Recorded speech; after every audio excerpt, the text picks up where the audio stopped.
Bueno, bienvenidos a este track. Me presento, soy Diego Caminker.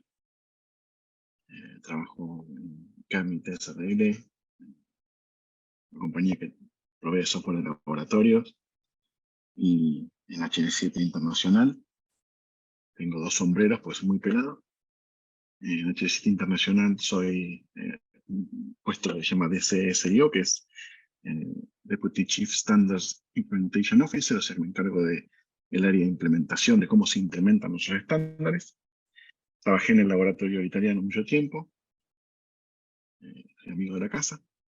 La idea de este track es recorrer un poco qué opciones y qué métodos hay para implementar flujos de interoperabilidad entre sistemas de laboratorio y sistemas hospitalarios en general, o sistemas que no son de laboratorio, porque en realidad hay un montón de otros sistemas que quizás no son hospitalarios, pero también tienen interfaces o operan con sistemas de laboratorio. Algunos son los que llamamos clásicos, lo que siempre hemos conectado, y hay otros que son más avanzados, y agregué un punto de la agenda con nuevas tendencias.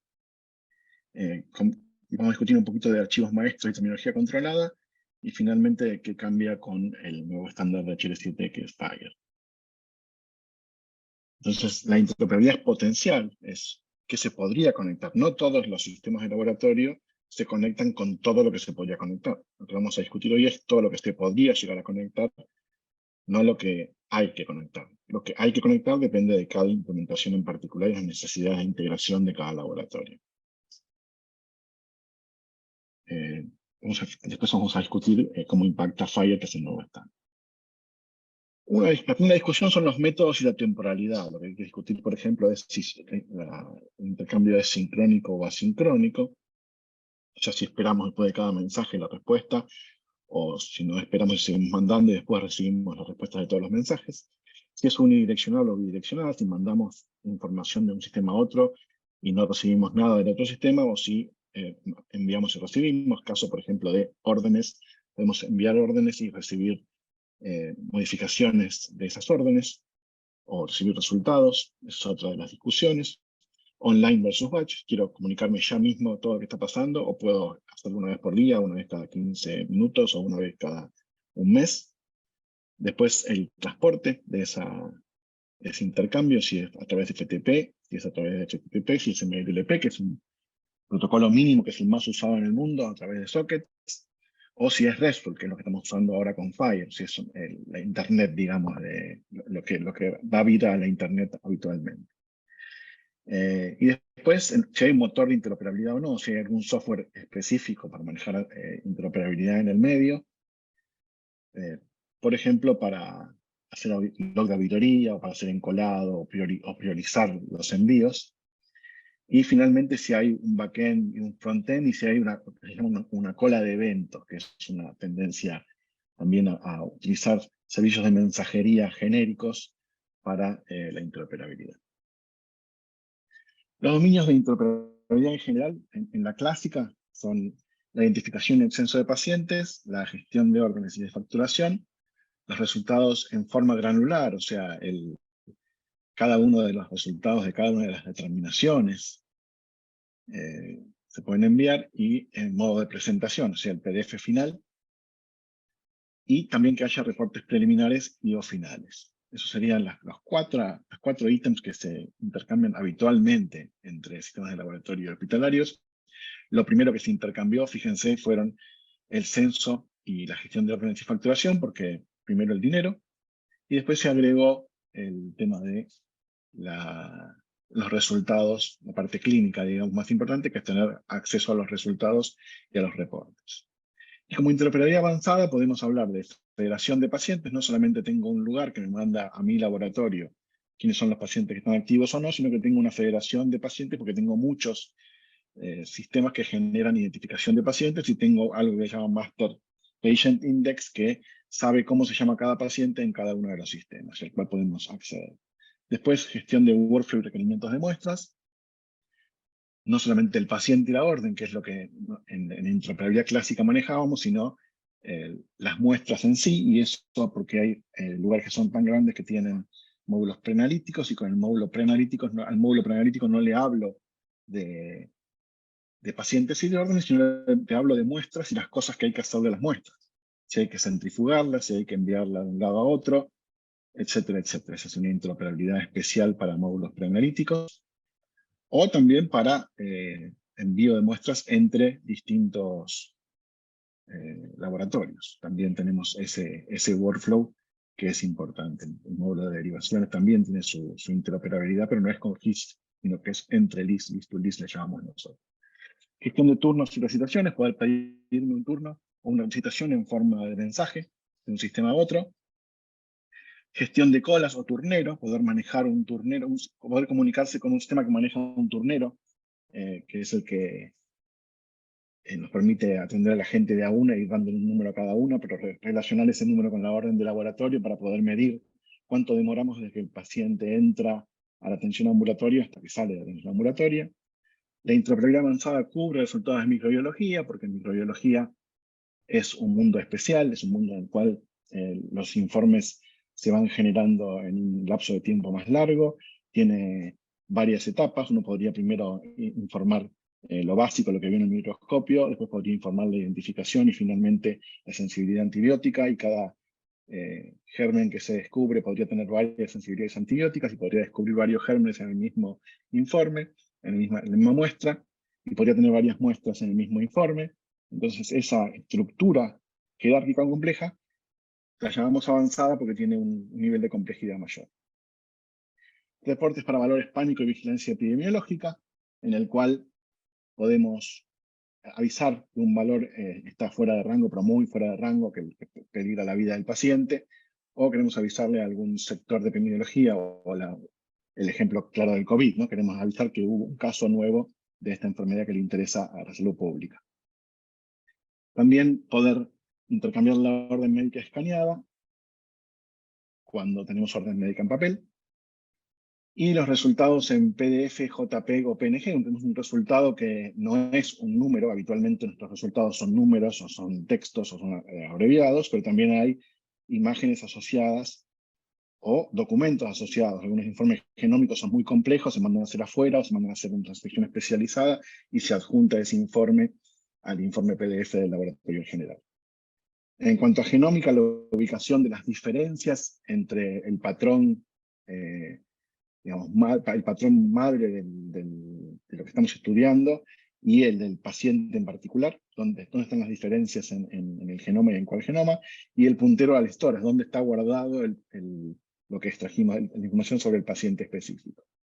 Después, en grandes rasgos, Clinical Decision Support, poder llamar a un servicio de Clinical Decision Support con los datos del paciente en la mano, digamos, sabiendo cuál es el contexto del paciente y qué estamos por informar, para que nos ayude a informar o para darle más información al paciente sobre los resultados, y finalmente información en bloque para Business Intelligence y Big Data. Y con respecto a archivos maestros, estos son todos los archivos maestros que se me ocurrieron, no hay más. Cómo intercambiar entre el LIS y el GIS los datos de médicos solicitantes, las ubicaciones o locaciones dentro de los hospitales, los contratos, clientes, planes, precios y coseguros, los días feriados, las demoras de entrega de cada análisis, las indicaciones para cada prestación, quiénes son los usuarios y cuáles son sus roles, los valores de referencia y los métodos para las determinaciones y cómo se compone cada prestación. Estas son las cosas que dependen en principio de cada lugar. No hay una terminología genérica y que esté válida en todos lados. Esto es dependiente de cada uno de los lugares donde trabajamos y se podría intercambiar entre el LIS y el GIS. Y finalmente el control terminológico. Esto sí, podría ser local, pero conviene que sea cuanto más global, mejor. Entonces acá tenemos los tipos y subtipos de muestra, las condiciones de paciente, o sea, los diagnósticos, enfermedades de base, factores de riesgo o problemas, como ustedes le digan, o una combinación de ellos, las prestaciones o servicios, que es lo que pide el médico, las determinaciones o test, que es lo que informamos, en el caso de anatomía patológica, la morfología y la topología, que puede ser ICD-O, ICD-3, los códigos para los microorganismos, para los antibióticos y para los fenotipos, las opciones para resultados codificados, o sea, la lista de opciones de cada resultado codificado podría ser controlada terminológicamente, y las unidades para resultados cuantificables. Las unidades para resultados cuantificables deberían ser siempre UCUM, o sea, la terminología estandarizada para unidades. Y finalmente provincia, que no debería ser local, el código de provincia debería ser algo que todos acordamos, y el código de género lo mismo.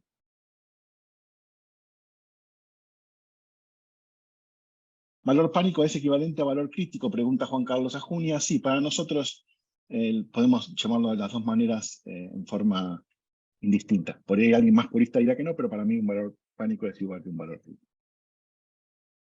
Bueno, interoperabilidad clásica, censo de pacientes, es lo primero que se intercambió, como les decía, desde 1980, ya estamos intercambiando esto, por donde empezamos casi todos. Es la identificación de datos básicos y de contacto de paciente, la cobertura y el plan, la ubicación de paciente, y con eso el médico a cargo, y incluye el encuentro o episodio, todos los datos de la historia clínica en particular que estamos recorriendo. En general va del sistema hospitalario al laboratorio, y el estándar es HL7B2, los capítulos 3 y 6, y el IHE, el volumen PAM. En FHIR esto se modela como un patient y como un encounter. ¿Sí? Entonces tenemos creación de pacientes, modificación de pacientes, creación de encuentros, modificación de encuentros, y después todos los pasos por los cuales un paciente puede pasar. Puede ir cambiar de habitación, puede ir a radiología por un rato, puede cambiar de médico a cargo. Todas esas variantes tienen algún tipo de mensaje en la versión 2 de HTC. En gestión de órdenes y facturación, que es lo siguiente que en general se trabaja, se registran nuevas órdenes, se cambian de estado estas órdenes, de cancelado a discontinuado, o se pueden completar. Acuérdense que cada uno de los actores, el que envía la orden y el que la recibe, tienen sus propias atribuciones. No puedo, desde el que completa la orden, cancelarla, la puedo discontinuar. El único que puede cancelar una orden es el que la emitió, por ejemplo. Se puede pedir un número nuevo para una orden si es que el sistema no soporta tener números externos. Incluye los datos de médico, qué prestaciones o qué servicio está pidiendo. Soporta la identificación del orden del solicitante, o sea, el número de orden externo. Y incluye también un segmento especial para poder decir cuánto se pagó o cuánto adeuda el paciente. Y también incluye los datos de autorización en el caso de autorización online. Autorizador, estado por prestación y número de autorización. Esto es bidireccional porque el sistema hospitalario manda la orden, pero nosotros en el laboratorio podemos cambiar los estados de esta orden. Podemos a veces agregar una prestación refleja, por ejemplo. Y en el caso de HL7 versión 2 está en el capítulo 4 y 6, que es la parte financiera. El módulo de IHE es el lab, y en FHIR es Service Request y Claim se pueden utilizar para modelar. Finalmente, resultados granulares y presentación. Lo que viene al costado es un antiguo mensaje de versión 2, creo que era 2.0, de 1987. Fíjense que estamos haciendo desde hace muchísimo tiempo. Es la historia de nuestra comunicación entre laboratorios y hospitales.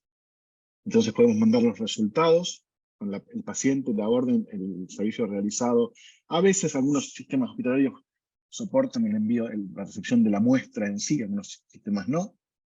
Y el test, lo más importante, con el código de descripción, resultado numérico, texto o abreviado, qué analizador lo realizó, el valor de referencia, el rango de valor de referencia cuando corresponde, la interpretación sobre el resultado específico del paciente, quién fue el que validó el resultado, y en algunos casos el reporte en formato PDF, HTML o textual.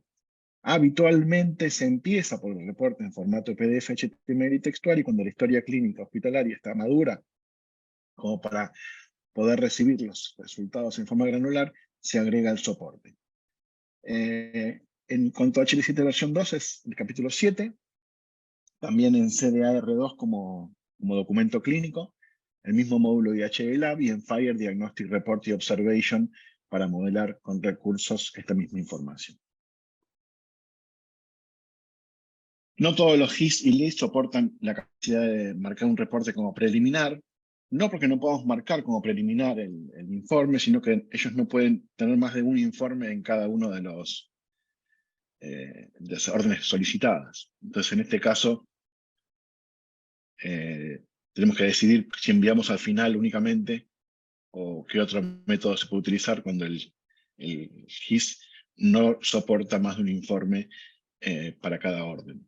Deberíamos saber que las órdenes pueden ser, que los reportes pueden ser modificados, que sobre todo en microbiología son parciales y puede crecer o cambiarse el resultado, puede agregarse resultados o pueden modificarse, inclusive. Uno puede hacer un informe genérico primero sobre un microorganismo y después ser más certero en la descripción del microorganismo, entonces se cambia el informe y deberíamos tener los dos informes registrados, cuándo cambió y por qué fue el cambio. Esto de nuevo es versión 2x7 y Diagnostic Report Observation. Acá les comentaba que había como interpretación avanzada un federador al cual yo le puedo avisar que tengo un nuevo paciente, pedir candidatos sobre este paciente nuevo que tengo y informarle a este MPI mi número de identificador para mi sistema de este paciente nuevo que estoy agregando o de un paciente ya existente en el federador, en cuyo caso el federador va a agregar mi identificador a la lista de identificadores con la cual trabaja. Es bueno tener la ayuda de algún sistema nacional de identificación, como el RENAPER en el caso de Argentina, como para poder verificar que nuestros datos demográficos son correctos y nuestro identificador es correcto. Esto permite además, si hacemos una bidireccionalidad, completar los datos de contacto desde cualquier sistema. Habitualmente teníamos una single source of truth, o sea, un solo sistema donde estaba toda la información correcta, pero lo que vimos es que muchas veces la gente completa sus datos demográficos en el laboratorio, mejor que lo que los tiene en otro lado. Entonces tenemos que combinar a veces los datos de contacto de varios orígenes en el MPI. En HL7 versión 2 es el capítulo 3, en IHE es el perfil PIX y PDQ, y en FHIR lo mismo pero móvil, el PIX-M y el PDQ-M. Con respecto a la interpretación avanzada en cuanto a muestras, no todos los GIS o LIS lo soportan. ¿Qué muestras se requieren para cumplir un pedido y qué rótulos le pongo? Es una pregunta que muchas veces tenemos. Nos manda la orden el LIS, el GIS, digo, y como respuesta tenemos que decirle qué muestras hacen falta para poder proceder con el pedido. Y después el GIS, si se ocupa de la extracción, nos tiene que mandar el estado de cada una de las muestras. Esto es un caso de uso muy habitual. ¿Cuándo fueron extraídas las muestras? ¿Por quién? Y si fueron recibidas o no. Esto en principio es bidireccional y utilizamos el capítulo 4 y en FHIR del recurso de specimen. Otra área avanzada es la gestión de turnos y recitaciones, para lo cual tenemos que tener definidos calendarios, o sea, todos los calendarios posibles para cada una de las especialidades del laboratorio. Uno podría decir que una especialidad del laboratorio es la rutina, otra es el COVID, otra es el domicilio, otras son los test ginecológicos, otros son los test especiales, porque tiene que haber alguien, o los pediátricos, hay alguien especial que atiende a los pacientes que requieren este servicio. Entonces son los calendarios. Para esos calendarios yo puedo definir slots y tengo que poder acceder a través de interoperabilidad a qué slots están disponibles para cada uno de esos servicios. Y finalmente puedo preguntar o asignar un turno y avisar al otro sistema que lo reservé, digamos, o que lo cancelé. Esto está cubierto por los capítulos 4 y 11 del estándar versión 2X, y en cuanto a FHIR, con los recursos slot, appointment y service request. Con respecto a gestión de colas, les decía, una comunicación con un turnero, en la cual tengo que avisar del registro del número asignado, de la atención en mostrador y la llamada de box de extracción, como para poder después integrar toda la información junta y poder hacer estadísticas de cuánto tardo en atender un paciente desde que entra al laboratorio hasta que se va, porque nos interesan todas las etapas. Nos interesa desde que el paciente entró al al laboratorio hasta que lo atendimos en mostrador, y después de que lo atendimos en mostrador hasta que entró al box de extracciones, y después de que entró al box de extracciones, hasta que salió del box de extracciones, porque la experiencia completa del paciente sería desde el principio hasta el final. A veces un sistema maneja los turneros y otro sistema maneja todo el resto de la información. Entonces tenemos que tener contacto y integración entre estos sistemas. Con respecto a los resultados de microbiología, les decía que cada muestra puede tener varias identificaciones, y cada identificación puede tener varias sensibilidades antibióticas, una para cada uno de los antibióticos. Ahí ven un ejemplo de un informe completo con distintas identificaciones antibióticas y distintas sensibilidades. No todos los GIS y GIS lo modelan correctamente. Seguimos en el capítulo 7 con Genfire con los recursos Diagnostic Report, Observation y Specimen. Con respecto a la interpretación avanzada y con valores pánicos y vigilancia epidemiológica, tenemos avisos de valor pánico. A veces podemos recibir desde el GIS o de la historia clínica qué hicieron con respecto a ese valor pánico que enviamos. Si yo mando un valor pánico, una de las discusiones que tenemos es, ¿alcanza con mandarlo? No, deberían aceptarlo, digamos. Alguien debería decir, sí, lo vi. Por eso a veces se pide que sea por teléfono, porque yo tengo que tener certeza de que hablé con alguien y quién es con el que hablé. Pero también sería interesante que nos digan qué pasó con ese valor pánico, qué es lo que hicieron respecto a ese valor pánico.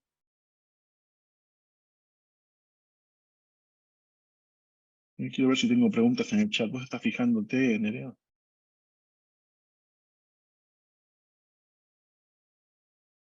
Bueno. Terminas. Sigo a toda velocidad entonces. Y finalmente el aviso a la autoridad sanitaria de detección, ¿sí? En laboratorio. Puede ser una enfermedad reportable como COVID o muchas otras que requieren aviso. Y si no, el registro oncológico, cada vez que termino de hacer una biopsia o un estudio de anatomía patológica que requiere morfología y topología, que puede entrar en un registro de tumores, yo debería poder comunicarme con el registro de tumores y enviar esta información. Seguimos con el capítulo 7 de HL7, con Diagnostic Report, Observation y, en todo caso, Communication, donde hay que avisar a una autoridad sanitaria. Con respecto a los datos de genómica,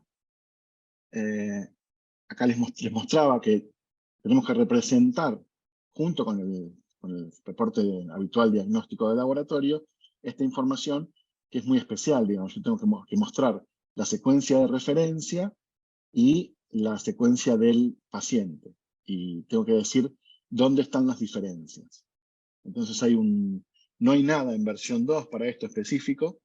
Seguimos con el capítulo 7, pero sí hay una guía de implementación de FHIR para genómica que incluye la relación entre la secuencia, la marca de las diferencias con el patrón, e inclusive la manera de poder informar la historia familiar del paciente.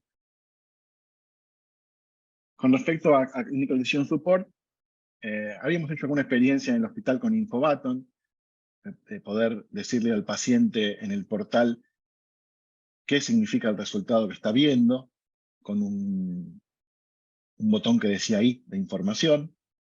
La versión más moderna de Infobaton vendría a ser CDS Hooks, en el cual yo puedo, a través del contexto y de los datos del paciente, llamar a un servicio que me va a enviar lo que se llama una carta, un card, que puede ser informativa o de sugerencia. Entonces lo puede usar, por ejemplo, el médico puede llamar, viendo los resultados del laboratorio, a un servicio que podría decirle el próximo paso a seguir, por ejemplo, a partir de un conjunto de resultados, por ejemplo, de lípidos.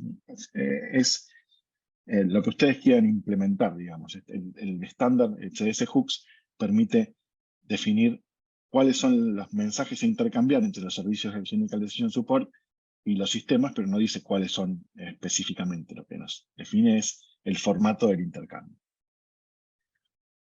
Hasta acá vimos el intercambio de pocos registros, serían los que son de un paciente o los que son de una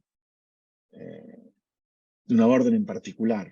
¿Qué pasa si queremos enviar cientos de miles de registros, quiero tener todos los resultados del laboratorio. Para eso, HL7, en el caso de FHIR, inventó algo que se llama Flatfire o Bulkfire, que permite solicitar en forma asincrónica y recibir en forma de archivos y en un formato especial que se llama ND-JSON, cientos de miles de registros en una sola llamada, digamos, sin que eso involucre sincronismo, porque no podemos en la web esperar por media hora, 45 minutos que alguien genere 1.000.000 de registros. Nuevas tendencias, el preingreso móvil, ¿sí? Poder tener en mi teléfono la orden médica y con esa orden ir al laboratorio y no hacer la cola, sino directamente decir estoy presente y si no tengo que pagar nada o si pagué todo de antemano, que me llamen directamente en extracciones.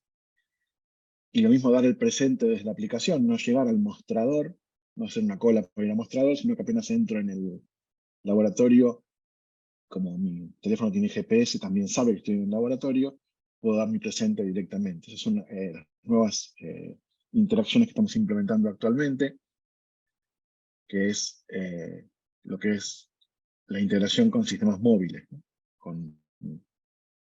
Inclusive con QR para la orden y poder grabar la orden en un QR y poder acceder con ese QR a la orden completa e incorporarla automáticamente en el sistema. Con respecto a archivos maestros y control terminológico, se fijaron que yo he hecho una diferencia, ¿sí? ¿Qué es lo que depende de cada implementación y qué es lo que tiene control terminológico y se puede manejar a nivel global, nacional o regional? Cuanto más global sea, más interoperabilidad semántica tenemos, más fácil es entender de qué estamos hablando y mayor es la posibilidad de tener estadísticas significativas y de compartir historia clínica. Si no, seguiremos compartiendo PDFs y Excel y no entenderemos la información que está descrita dentro. Con respecto a los médicos, identificamos por tipo y número de matrícula. Esto es así en casi todos lados del mundo. Es sencillo en sistemas cerrados, no es el caso argentino, en algún momento vamos a poder conectarnos con el REFEPS. Hemos definido una guía de implementación de FHIR a través de Practitioner y Practitioner Role para poder verificar que la matrícula del médico que tenemos es correcta, que los datos demográficos son correctos. Las ubicaciones para mantener actualizados el censo de paciente y el control epidemiológico. En su época lo teníamos actualizado para saber también a dónde mandar el informe, después desapareció esa necesidad, el informe está en la historia. Después poder intercambiar la información sobre contratos, clientes, planes, precios y coseguros. Todas estas cosas en versión 2 se hacían con el capítulo 8, que es el de Master File. Ahora tenemos directamente queries sobre los recursos específicos. Habitualmente no hace falta modelar esta interacción porque se maneja desde un solo sistema la parte administrativa. A veces sí necesitamos intercambiar información de qué coberturas atendemos, cuánto le cobramos para cada cobertura al paciente y a la cobertura por cada servicio, y cuáles están disponibles en cada sede del laboratorio o del hospital.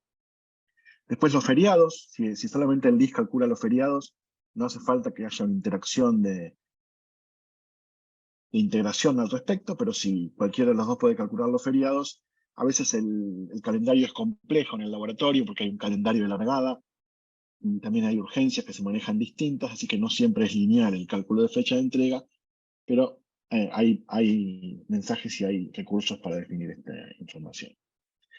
¿Qué pasa con las indicaciones? Si no hay un solo sistema que las maneja, al laboratorio le podrían preguntar cuáles son los requerimientos para un paciente según el conjunto de análisis que tenga. Con respecto a usuarios y roles, tenemos alguna integración del sistema de laboratorio con los usuarios en general de la institución, sea un hospital o lo que sea. Esta capacidad se llama Single Sign-On o Active Directory, y hay servidores específicos de autenticación y autorización. Esto no está dentro del estándar FHIR ni HL7, son estándares de seguridad, de autenticación y autorización que están por encima del estándar FHIR. Con respecto a control terminológico, trabajamos con los tipos y subtipos de muestras, o body part, las condiciones del paciente, la morfología y topología de tumores, los microorganismos, antibióticos y las soluciones para resultados codificados. Esto usamos SNOME, ST o HL7. Para las prestaciones o servicios, determinaciones o test, usamos LOINC o SNOME-ST. Queremos usar LOINC y SNOME-ST, por eso pongo con fe y con esperanza, porque no es que siempre usamos LOINC o SNOME-ST. Tratamos de que nuestros clientes usen un vocabulario controlado, no siempre lo conseguimos. Y otros vocabularios controlados, los géneros, tenemos que usar la terminología de HL7 o de FHIR, los códigos de provincias, los códigos postales. Cada vez más estamos tratando de identificar exactamente de dónde viene el paciente, no solamente para epidemiología, sino también a veces para marketing. No es solamente importante en epidemiología, sino también en marketing. Y las unidades, como les decía antes, que vengan de OCUM es lo mejor. ¿Qué nos agrega FHIR? Nos agrega la posibilidad de consultar terminología directamente desde el frontend, a través de servicios terminológicos específicos. Tenemos un solo estándar para todas las interacciones. A veces usábamos una mezcla de estándares y ahora con FHIR solo podemos representar todas las interacciones que les describí hasta ahora. No hace falta replicar toda la información. Hay un paradigma de query que la información puede estar en su servidor natural, no hace falta replicar toda la información todo el tiempo y podemos pedir, por ejemplo, el informe cuando lo necesitamos o podemos pedir los resultados granulares cuando los necesitamos dentro del portal de paciente. No hace falta replicar todo el tiempo como hacemos con la mensajería. Y finalmente nos agrega alineamiento tecnológico, pedirle a unos desarrolladores jóvenes que desarrollen usando HL7 versión 2 o XML ya no es posible porque no lo entienden, no saben de qué hablamos. RESTful y FHIR y JSON lo entienden desde la primera vez que lo revisan porque conocen esta tecnología no por la salud, sino porque es la tecnología habitual en Internet. Conclusiones, por lo que vieron, hay mucho para hacer, o sea, no es una sola interacción. Esto sería lo que yo llamo un list bien conectado. Si tengo un motor de interfase contra órdenes, turneros, admisión y facturación, un motor de interfase contra el sistema de historia clínica, banco de sangre y estado de vigilancia epidemiológica, un motor de interfase contra la gestión de stocks, el control de calidad externo y a través de Business Intelligence para enviar la información en forma web. Bueno, y la interoperabilidad clásica es casi un commodity, pero no alcanza. Estamos trabajando en un montón de nuevas variantes y de nuevas estructuras, especialmente a través de APIs, ¿no? O sea, cambiando la mensajería por APIs que nos permiten una relación más fluida entre los sistemas. Preguntas. En la interacción con un federador, ¿qué pasa cuando el federador identifica varios candidatos para el paciente? ¿Retorna un ID global para que se utilice como ID principal o solo registra un ID nuevo? En la operación Pesos Match, por ejemplo, que es la operación que definimos en FHIR para comunicarnos con un federador, nosotros le damos los datos demográficos que tenemos, por ejemplo, el apellido, la fecha de nacimiento y el número de documento, y nos devuelve una lista de candidatos posibles. Cada candidato, además de los datos demográficos completos, que incluyen el identificador del paciente, el identificador máster, digamos, el identificador asignado por el federador, además incluye algo que se llama un score, y el score nos dice qué tan parecido es el dato del paciente que tiene con el nuestro. Ese score se calcula a través de algo que llaman pesos que se les da a cada uno de los datos demográficos. Por ejemplo, se le da mucho más pesos si coincide la fecha de nacimiento y el número de documento que si coincide el nombre. Porque Juan Pérez por ahí hay muchos, pero Juan Pérez con documento 20347-728 y fecha de nacimiento 20 de julio de 1968, sí hay uno solo. Entonces el score lo que nos dice es qué valor le dio el algoritmo a la similitud de los datos demográficos del paciente con los que nosotros enviamos. Así que nos da un ID de cada uno de esos pacientes. Podríamos de todas maneras ignorar lo que nos dijo la lista de candidatos y decirle al federador, no, yo quiero federar un paciente nuevo. Ninguno de los que me diste me coincide. No es ninguno de estos que me diste. Ahí sí nos va a devolver, si no nos devuelve error porque no puede agregar ese paciente porque ya está, nos va a devolver el nuevo ID que le da el federador a ese paciente. Eso culminaría nuestro algoritmo de identificación. Si te interesa, está en nuestra guía nacional en Salud Digital. Ahora voy a buscar el link, se los comparto, porque está cómo se usa el federador. Y tenemos otra pregunta más, ¿no? Algo, sí. Lo que describe son informes de microbiología y similares de patológica. muchas veces precisamos diagnóstico ocupando adenda al informe original. Claro, esa adenda se usa muchas veces como PDF y muchas veces como un JPEG. O sea, se puede agregar un JPEG al PDF original, o se puede agregar varias páginas de otro PDF adjunto. Pero el informe que nosotros entregamos al paciente y dejamos en la historia está todo junto. No podemos poner un informe separado con lo que nos mandó el segundo laboratorio. Nuestro informe es completo, es todo lo que informamos al médico y al paciente sobre esta orden. Creo que no hay más preguntas, ¿no? No, y ya estamos en tiempo, así que digo, como siempre, muchas gracias por la presentación.